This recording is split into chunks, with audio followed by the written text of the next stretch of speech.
There is no alternative why Margaret Thatcher matters. We now put the Baronesque Thatcher of Kesteven aside for now and go on to segment 4, Turkey. By the way, a decade in Istanbul? Is that right? 5 years. 5 years in Istanbul. Okay, 5 years in Istanbul. It can feel like a decade sometimes. 5 years in Istanbul. So here's the threshold question. You've been commenting on Turkey, obviously. You've been reporting from Turkey. And here we sit in California.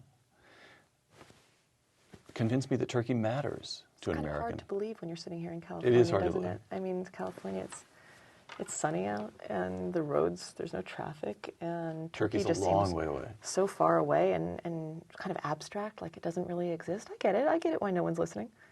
Yeah, but actually it does, and actually it's geostrategically absolutely vital. And Americans who are asking themselves this question, as I think almost every American is, from what I can tell, about what the West's relationship with the Islamic world is going to be. And what it means when you say moderate Islam, whether we have friends in that part of the world, are they deep friendships?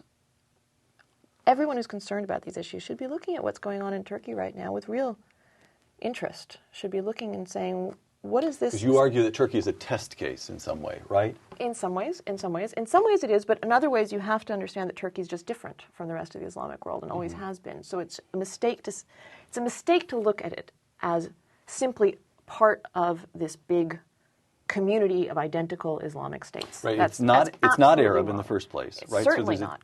It's a certainly ethnic background difference. Linguistic, different traditions of governance, different.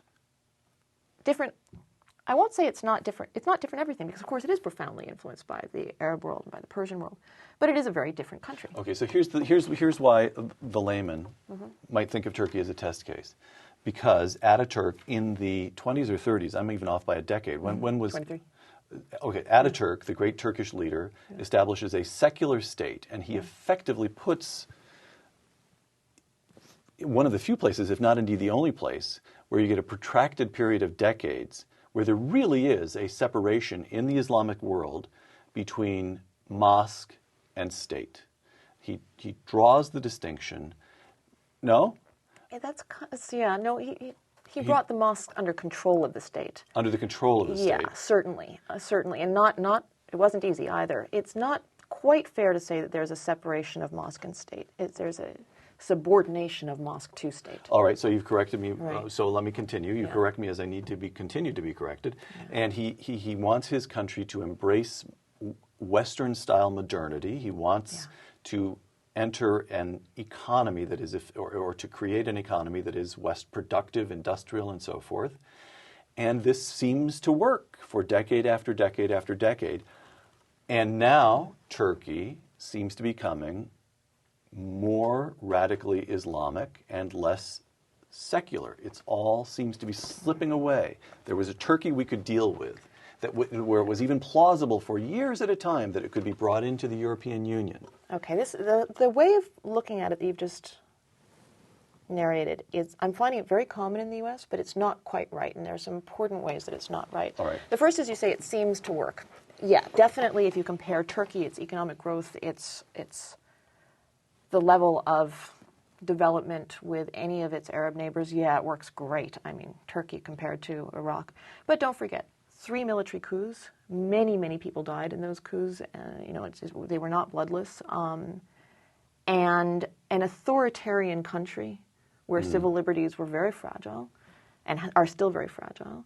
This is not a perfect Western democracy by any stretch of the imagination. And the problems that the AKP describes, the AKP being the Turkish ruling party right now, the problems... AKP stands for? Justice and Development. All right, in Turkish. And it's a pun in Turkish, because ak means white, which means clean, and supposedly they were the anti-corruption party. All right. The problems that they described were not totally trivial when they said that in this country, even though 99% of us are Muslims, we can't wear a headscarf. Our daughters or our wives can't go to a university in a headscarf because it's illegal. That's not right. You could do that in the United States, right? So it was not a completely workable separation of mosque and state. It was never going to be. That was never going to work forever. What you're seeing now is not really, in my view, a move toward Islamization in the sense that the Iranian Revolution was a move toward Islamization. What you're seeing are the inherently authoritarian tendencies of the Turkish political system, which is not and has never been fully democratic, married to Islamism or Islamism and pan-Turkic nationalism at the same time. And the difference may sound subtle, but it's really important, and people who are making policy toward Turkey need to really understand it. Because if you look at this as Iranian Revolution Take Two, you're not going to get what the problem is. And it's too easy to have someone stand back and say, no, it's not Iranian Revolution Take Two. Look at this. I mean, there's no stonings in the public square. You're not seeing amputations. What are you talking about? You're being hysterical. What you really need to look at is that the government has been, for the past several years at least, more and more authoritarian, with a greater and greater contraction of press freedom, with more and more of its opponents in jail on charges that don't make any sense, with the institutions of civil society not becoming stronger, and in fact, in many cases, becoming more frayed, hugely divided population, and divided among supporters of the AKP and enemies of the AKP, and rising tension between Turks and Kurds, which is scary. It's very, very frightening, the kinds of things I'm hearing. Because that becomes violent easily. That conflict. It not becomes, it is. It's a civil war which has claimed 40,000 lives. It's and New York Times, June 8th, 2010, quote, leaders of Russia, Turkey, and Iran convened a security summit meeting in Istanbul on Tuesday in a display of regional power that appeared to be calculated to test the United States. So Turkey is moving into an anti-American bloc? It's already in one. It voted against the sanctions package on Iran in the United Nations. So they're against us.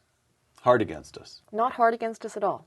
It could easily go in another direction. But right now, I get the feeling that no one in Turkey believes the United States is paying attention, because they're not. The United States is not. Yeah, the United States is not really paying attention to what's going on. So I think people are feeling, in policymaking circles in Turkey, we can play both sides. We can play both sides. We can get away with this, and no one in the U.S. is going to step back and say, no.